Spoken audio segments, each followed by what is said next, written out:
Episode 13 की शुरुआत वहीं से होती है जहां शनली शिंजी को थैंक्स करने आई थी। वो उसे एक कॉइन देती है। वो यहाँ शिंजी को शुक्रिया कहने आई थी उसके वेपन्स लौटाने के लिए। शिंजी बोल रहा था कि वो एक कॉइन देकर काम नहीं चला सकती, ये इमोर्टल वर्ल्ड को घूमने के लिए आया है, तो वो चाहता है कि शनली इसे हर जगह को घुमाए, जिस पर शनली मान भी जाती है।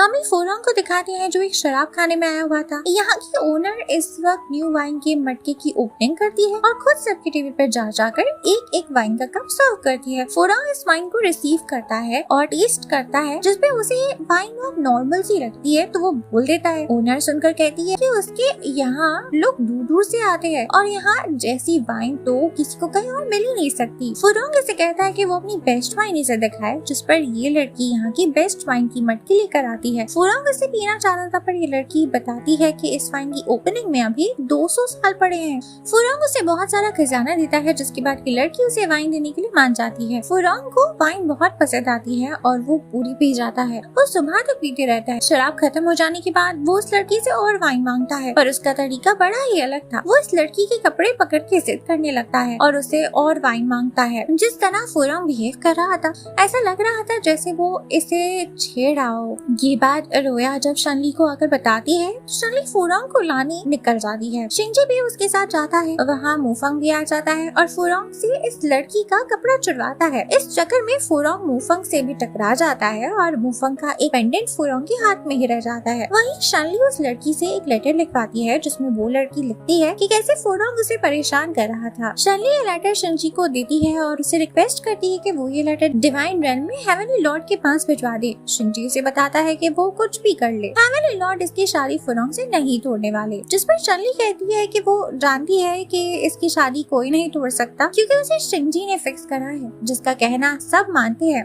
शनली से फोरंग को उसकी गलतियों के लिए हेवनली लॉर्ड से सजा दिलवाना चाहती है। शनली घर की तरफ जाते हुए मजाक में शिंजी से बोल देती है कि सिवाय तुम्हारे कोई ये शादी नहीं तोड़वा सकता, मेरी जान छुड़वा दो ना इस शादी से। फिर कहती है कि कोई बात नहीं, मुझे वैसे भी अब इन सब से कोई फर्क नहीं पड़ता। अब घर पे फोरंग शनली के पास आता है और जो सीन उसने क्रिएट करा था उसके लिए माफी मांगता है। वो शनली को बताता है कि उसके पास मुफंग का लॉकेट रह गया है, जो वो उसे लौटाना चाहता है। जानना चाहता है कि मुफंग कहाँ पर है ताकि जाकर रिटर्न कर सके। मुफंग इस वक्त मिलिट्री ट्रेनिंग कैंप में था और शनी नहीं चाहती थी कि फोरंग वहाँ जाकर भी कोई सीन बनाए, इसलिए उसे बोलती है कि वो ये पेंडेंट मुझे दे दो, मैं देकर आऊंगी मुफंग को। फोरंग फिर भी बार बार मुफंग का पता पूछ रहा था, जिस पर रोया जो वहाँ खाना लगाने आई थी बोल देती है कि मुफंग और कहाँ होगा, वो इस वक्त मिलिट्री ट्रेनिंग कैंप्स पर है। बस इसी बात की देरी थी कि फोरंग जो गायब होने वाला मैजिक करता है उससे गायब हो जाता है। वहीं शनली अपने घर में बैठी थी, उसका मन घबरा रहा था, तो इसलिए स्लैश जो उसका पैरेट है वो उसे कुछ बात करने को बोलती है। वो बोलती है कि हर वक्त तो तुम बोलते रहते हो, अभी क्यों कुछ नहीं बोल रहे, बोलो ना।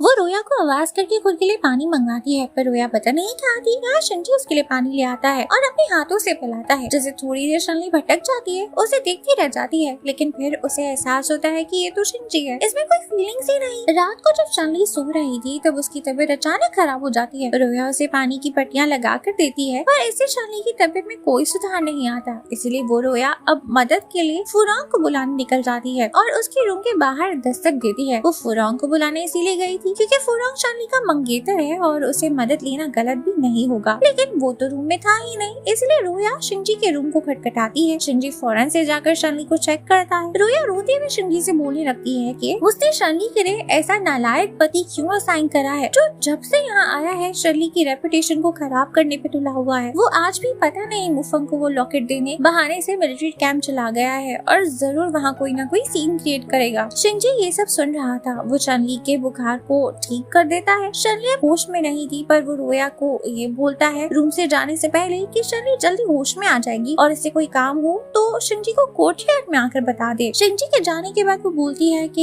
ये शिंजी कितना कोल्ड हार्टेड है, शनली के जागने का वेट भी नहीं करा। वहीं शिंजी जो बाहर था ये सुन लेता है और अपने हाथों को देख वही सवाल करता है, क्या मैं कोल्ड हार्टेड हूँ? सुबह शनली ठीक हो जाती है। वो समझ गई थी कि उसकी तबीयत जरूर उस पर्ल की वजह से खराब हो रही है। उस पर्ल का नाम एज्यूरी पर्ल है। उस पर्ल को बॉडी में एडजस्ट होने में वक्त लगेगा, ऐसे शनली बोलती है। वो तैयार शहर होकर कमरे से बाहर आती है। शिंजी उसे पूछता है कि वो कहाँ जा रही है। शनली बताती है कि वो आज मिलिट्री ट्रेनिंग कैंप जा रही है। वो शिंजी को थैंक्स करती है रात को इसका इलाज करने के लिए। बोलती है कि आज मैं तुम्हें नहीं घुमा सकूंगी तो तुम खुद घुमाओ, और पैसों की जरूरत हो तो मेरे पास हाथ फैला लेना। शिंजी अपना हाथ फैलाता है तो शनली उसे एक पोटली देती है जिसमें बहुत पैसे थे और चली जाती है। जब वो मिलिट्री कैंप में पहुंचती है तो उसे फुरोंग दिख जाता है जो मुफंग के पीछे पीछे भाग रहा था। उसे वो अपना लॉकेट वापसी लेने को बोलता है पर मुफंग उसे अपना पीछा छुड़वाना चाहता था। शनली मुफंग से कहती है कि वो जाए कि फुरोंग को हैंडल कर लेगी। शनली फुरोंग से कहती है कि वो यहाँ कोई सीन क्रिएट ना करे, मुफंग को तो बिल्कुल परेशान ना करे क्योंकि वो इसका आदमी है। वो जिस मतलब में बोल रही थी फुरोंग उसे अलग ही मतलब में बताने लगता है। तभी वहाँ शिंजी भी आ जाता है जिसे फुरोंग देख लेता है और वो जोर जोर से शनली से बोलने लगता है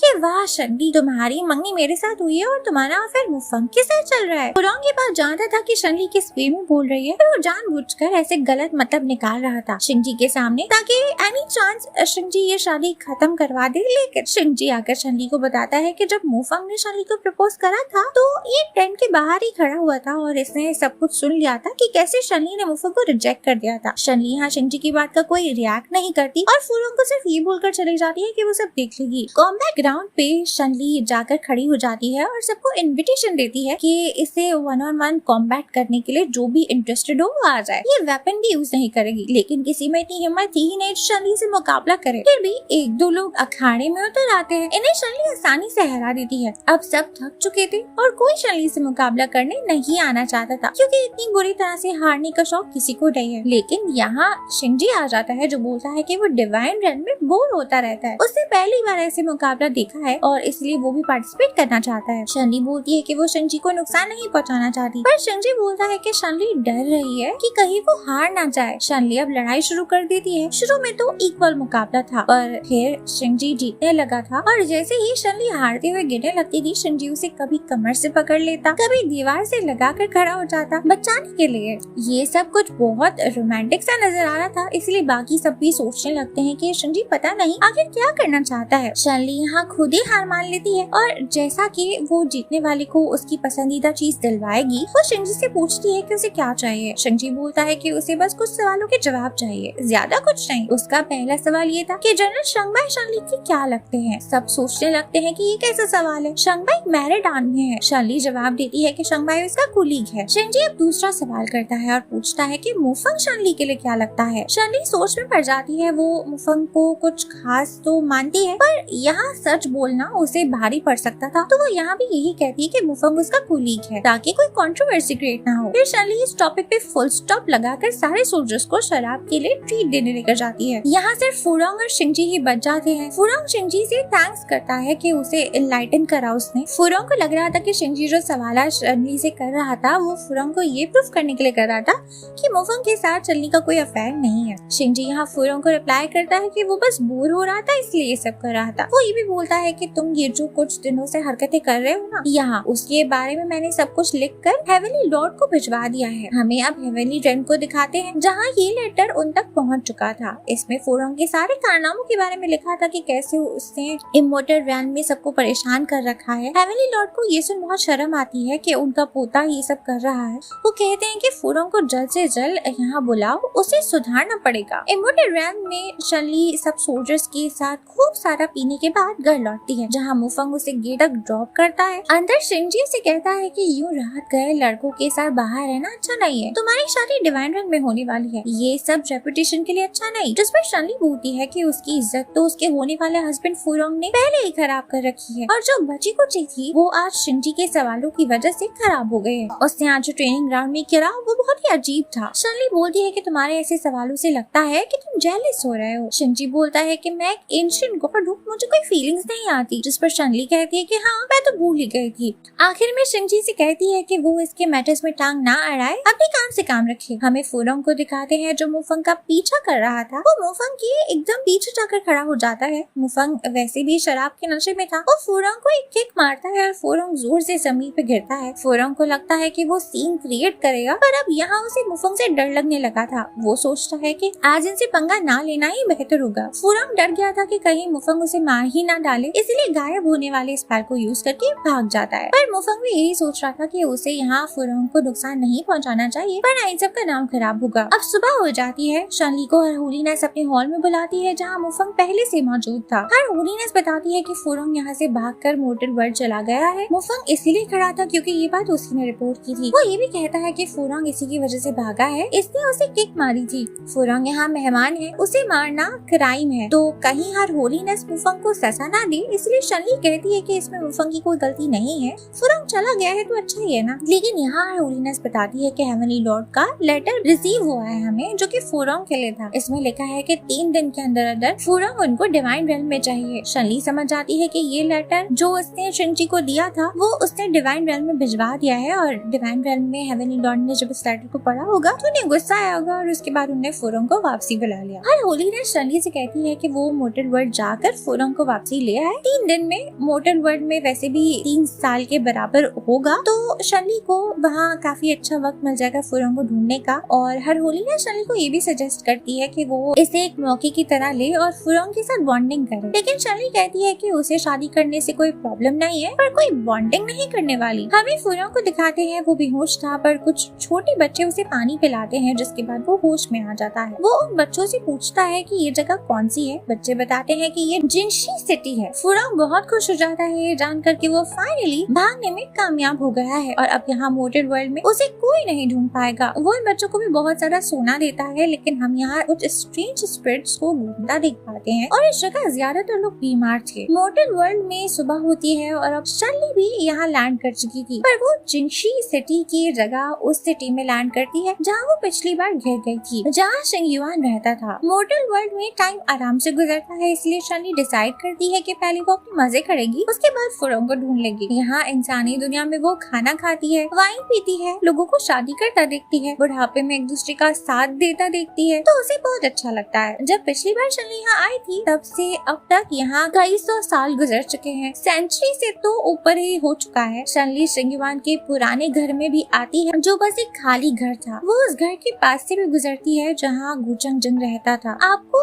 याद होगा ये गुचंग जिंग कौन है? नहीं याद तो आप मेरी इस शो पे पहली और दूसरी वीडियो को देख सकते हैं। शनली को लगता है जैसे शिंगयुआन का नामो निशान ही इस दुनिया से मिट गया हो। फिर उसे एक किताब मिलती है जो गुचंग जिंग के ऊपर लिखी गई थी। जो उस किताब में लिखा था वो एक स्टोरी टेलर भी कुछ लोगों को एक्सप्लेन कर रहा था। हमारे लिए गुचंग जिंग की कहानी अभी अधूरी रह गई थी क्योंकि हम शनली के साथ इमोर्टल वर्ल्ड चले गए थे। इस बुक में लिखी स्टोरी से पता चलता है कि गुचंग जिंग फाइनली अपने बड़े भाई गु चंग रुए को मारकर खुद सिटी का मुखिया बन गया था। बुक में शिंगयुआन का भी जिक्र था। लिखा था शिंगयुआन ने ही गुचंग जिंग की मदद की, उसे स्ट्रेटजीज बताई, जिसके बाद वो सिटी का लॉर्ड बन पाया। सिटी लॉर्ड की पोजीशन संभालने के बाद गुचंग जिंग ने बहुत सारा काम करा यहाँ के लोगों के लिए। गुचंग जिंग की पर्सनल लाइफ के बारे में भी लिखा गया था कि उसकी एक वाइफ भी थी जो कि मौत के मुंह से वापसी आई थी, लेकिन उसके बाद वो सिर्फ मंदिर में ही रहती थी और उसके गुजर जाने के 1-2 साल में ही गुचंग जिंग भी गुजर गया क्योंकि वो उससे बहुत प्यार करता था और उसके जाने के बाद वो बीमार रहने लगा था। इस किताब में हाँ के बारे में कुछ भी नहीं लिखा था, उसे कोई जानता भी नहीं होगा। वो तो हाँ थी जो गुचंग जिंग से इतना प्यार करती थी, उसने उसके लिए खुद को कुर्बान कर दिया और अपनी लाइफ गुचंग जिंग की वाइफ को दे दी ताकि वो खुश रह सके। ये बुक पर शनली की यादें ताजा हो जाती है और अब वो समंदर किनारे पे पेड़ से ही बनी एक बेंच पर बैठ जाती है एक अम्ब्रेला लेकर। वहाँ वो वाइन की मटकी खोलती है और पीने लगती है। फिर शिंजी को आवाज देती है, बोलती है कि आखिर तुम्हारा कब तक छुपने का प्लान है। शिंजी काफी देर से शनली को फॉलो कर रहा था। शनली उसे भी अपने साथ बैठने को बोलती है। उसने शिंजी के लिए वहाँ वाइन भी रखी हुई। शिंजी बताता है कि वो उसने कल रात जो करा उसके लिए शर्मिंदा है। वो माफी मांगना चाहता था, पर जब वो उठा तो उसे पता चला कि शनली वहाँ से जा चुकी है। इसलिए जैसे ही उसे पता चला वो इंसानी दुनिया में आकर शनली को ढूंढ रहा था ताकि माफी मांग सके, जिस पर शनली बोलती है कि गलती उसकी भी है, वो कल कुछ ज्यादा ही भूल गई। शनली समंदर को देखती है तो उसे वो वक्त याद आता है जब वो मुर्गी बनी हुई थी, अपनी फीनिक्स फॉर्म में थी। तब वो बहुत बेबस थी, लेकिन उसे शिंगयुआन ने आकर सहारा दिया था, उसकी केयर की थी। वो बताती है कि शिंगयुआन बस एक मामूली इंसान था, लेकिन वो मुझे बहुत खास तरह से ट्रीट करता था, इसीलिए मुझे उससे प्यार हो गया था। शिंजी भी ये सब सुन हंस रहा था। शनली अब शिंजी की तरफ देखते हुए शिंगयुआन कह देती है, जिसका मतलब उसे पता लग चुका है कि ये शिंगयुआन ही शिंजी था। वो बोलती है कि मैं इतनी बेवकूफ नहीं हूँ, मुझे काफी वक्त से इस बात का शक था, लेकिन श्योर नहीं थी। वो शिंजी से पूछती है कि आखिर वो इंसानी दुनिया में एक इंसान बनकर क्यों रह रहा था। शिंजी का यहाँ भांडा फूट चुका था। वो बताने लगता है कि वो हर वक्त एक्स्ट्रा नेचुरल हेवन में जी कर थक गया था क्योंकि बहुत सालों से जिंदा है, वो बोर हो गया था और एक आम आदमी की तरह जीना चाहता था, इसलिए मोर्टल वर्ल्ड आ गया। वो बताता है कि वो मोर्टल वर्ल्ड में सिर्फ एक आम इंसान बनकर पैदा हुआ, लेकिन उसने अपनी मेमोरीज अपने पास ही रखी थी। मींस उसे याद सब कुछ था, तभी वो शिंगयुआन बनकर भी फॉर्मेशंस बना पाता था और वो हमेशा हमेशा बीमार इसलिए रहता था क्योंकि वो इंसानी बॉडी में था और इंसानी बॉडी ये सब बर्दाश्त नहीं कर सकती। शार्ली उसे पूछती है कि जब उसे पता था तो उसने ड्रामा क्यों किया, उसे तब अपनी आइडेंटिटी का क्यों नहीं बता दिया। जिस पर शिंजी कहता है कि जो रीजन शार्ली का है मुफंग को खुद से दूर करने के पीछे वही रीजन इसका भी था, शार्ली को वो सब ना बताने का। शार्ली तो मुफंग को इसलिए दूर कर रही थी क्योंकि वो उसे पसंद नहीं करती और वो नहीं चाहती कि मुफंग का दिल टूट जाए, उसकी फीलिंग्स हर्ट हो और उसे तकलीफ हो, इसीलिए उसे दूर रहती है। वो इसका मतलब ये समझ जाती है कि शिंजी भी उसे पसंद नहीं करता, इसीलिए नहीं बताया। वो बोलती है कि ये भी शिंजी से प्यार नहीं करती, ये तब प्यार करती थी जब शिंजी शिंगयुआन था और एक मामूली इंसान था, अभी नहीं जब वो शिंजी है और एक ग्रेट गॉड है। शिंजी कहता है कि शिंगयुआन और शिंजी दोनों सेम ही है, पर शार्ली कहती है कि उसके लिए ये दोनों अलग अलग ही रहेंगे। वो कहती है कि हम स्ट्रेंजर्स हैं, मेरी वैसे भी फुरोंग से शादी हो जाएगी, तो मतलब ऐसा है कि शार्ली को लगने लग गया है कि शिंजी उसे प्यार नहीं करता और शिंजी चाहता भी ऐसा ही है, वो अपनी फीलिंग्स हाइड करे रखना चाहता है। ये दोनों अब जिंशी सिटी की तरफ जा रहे थे फुरोंग को ढूंढने के लिए, लेकिन दो आदमी एक अर्थ डिवाइनर के मुंह पे कपड़ा डाल उसे रस्सी से बांध कहीं ले जा रहे थे। ये शार्ली को देख लेते हैं और उस पर अटैक करने आगे बढ़ते हैं। तभी शिंजी एक स्पेल करता है जिससे ये दोनों गुड्डे फ्रीज हो जाते हैं। अब शार्ली और शिंजी अर्थ डिवाइनर के करीब जाते हैं और उसका कपड़ा हटाते हैं, तो वो फिर भी कुछ बोल नहीं पाता। असल में उसे जिस रस्सी से बांधा हुआ था वो उसे पूरा कंट्रोल कर रही थी। शिंजी जल्दी से इस रस्सी को खोल देता है और फिर इस आदमी को जादू से आजाद कर देता है। शार्ली उसे पूछती है कि अरे तुमने फिर से खुद को मुसीबत में फंसा लिया। ये डिवाइनर भी शार्ली को देख बोलने लगता है कि अरे तुम। शार्ली बोलती है कि हाँ मैं। अब बताओ